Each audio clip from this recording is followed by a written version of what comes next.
Welcome back to Team O'Neill. I'm Chris. I'm joined with Pete. He's a fitness expert, and he's actually been a rally driver with Team O'Neill for a few years now. And my goal is that I'm trying to fulfill my drive and do some rally racing. And I'm really relying on Pete to help me get there on the physical fitness side. So one, thank you for trying to mold me into something that would be better for racing. And I think it'd be important for our viewers to understand a bit more about your background and history, because we're going to be doing some more videos with you this year, and you're going to help build up my fitness. So the goal of this video is that we're just going to give you guys a bit of background on Pete and a little talk about some of your experiences doing rally racing. So you've gotten to do, how many rallies have you had a chance to do you know? Three, it'd be four actually, if you count. I mean, I haven't finished one yet, so but I've started four. You're not the driving coach, plus right? a handful of rally sprints. No, we've got you for the fitness coach part of this video series, but we'll get to be fair, a lot of mechanical issues, but that's true. So first part, we got to finish a rally. Yes. Okay. Yes. That's the objective. So you're a fitness expert. Maybe take us through a little bit about how did you get here? What brought you to fitness? Why are you teaching people about fitness? Well, I guess the elephant in the room, I'm in a wheelchair. So I got paralyzed I had an accident in 1999 as a logger. We were cutting some storm damage and a tree fell on me. And fast forward, after rehab, I needed a new direction, and I'd always been an active teenager, and I loved working out and athlete and whatnot. And so I decided I wanted to get certified as a personal trainer, and that's the direction I went.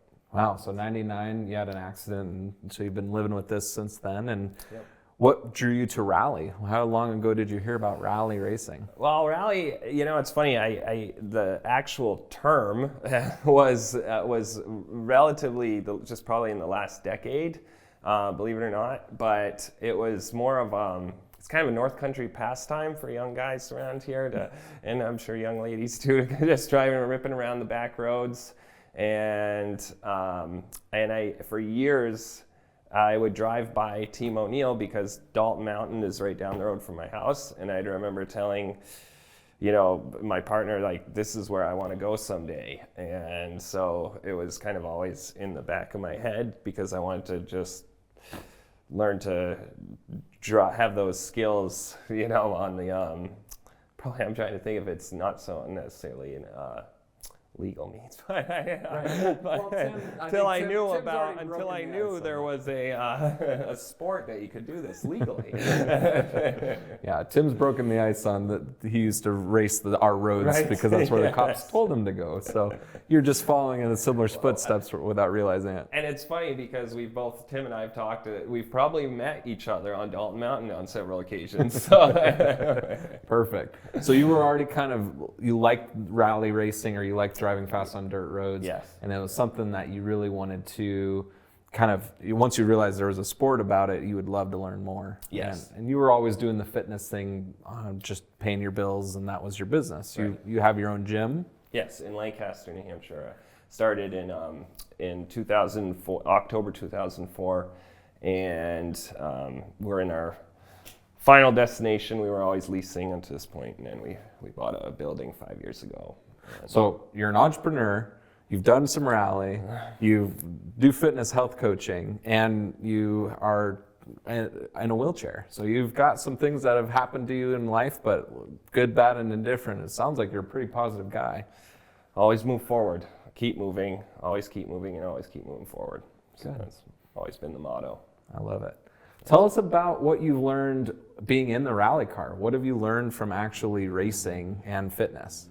Well, I'll tell you, I didn't appreciate just how much of a physical endeavor racing a rally car was. And everything from balance to reactivity to vision to speed to conditioning and even strength. For me, I have some different challenges, obviously. So getting in and out of a car through a tight roll cage can pose a a little bit of a difficulty. So, so that thankfully having a baseline has helped with that.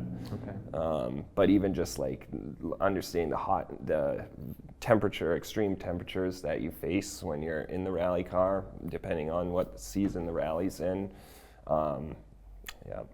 So something that I've been really interested as I'm starting to go rally racing more is what are some of your suggestions for a brand new driver? Like if you're brand new to racing and you haven't done any physical prep, like what are your findings now that you've done some rally? Well, in that case, it's been very much similar to any other athletic endeavor or sport in the sense that it all starts with building a foundation. And so there is a baseline of strength that you need to race a rally car, but definitely aerobic conditioning, cardiovascular conditioning is huge. Just to be able to, and doing it and even just being able to maintain that conditioning in various climates and environments is huge. So you would say that driving a race car is like any other athletic sport? Are you kind of finding that? Yes. To be true? Yes, because you have to have that hand-eye coordination, you have to have that endurance, and you have to have like I said, the foundation of strength, and all those are part really of any sport, any endeavor. So one thing you told me early on, which I had a much different perspective on, I've hesitated to ever go to the gym or work out, and it's just something I never envisioned myself spending time, actually on a machine. And mainly my problem was I didn't feel like I was getting anything done, right? Mm-hmm. And so one thing you said to me really early on though is you need to create a boulder before you can chisel it into a sculpture. Was that an accurate statement of what you said? Yes. And so for some reason that statement really impacted me in like understanding, I was smaller build, wasn't healthy in the sense that as what I could be, and I was trying to you can use fitness to get there, but it's a lot easier to get there if you create something bigger and chisel it down. And that's that foundation of strength that we've been and muscle mass that we've been working on. Great. And then at the same and simultaneously cardiovascular and core conditioning. Awesome. Well, we appreciate you guys watching this video. If you have any questions for us on how Pete's been able to do rally with his situation or any other fitness questions, please put them in the comments. Our intent is to do a number of videos over this next year showing my process going through working with Pete so that we can teach you guys more of how to get healthy for racing or any other physical endeavors that you might want to do. So we appreciate you guys watching and we look forward to getting your comments. Thank you. Great. Thank you.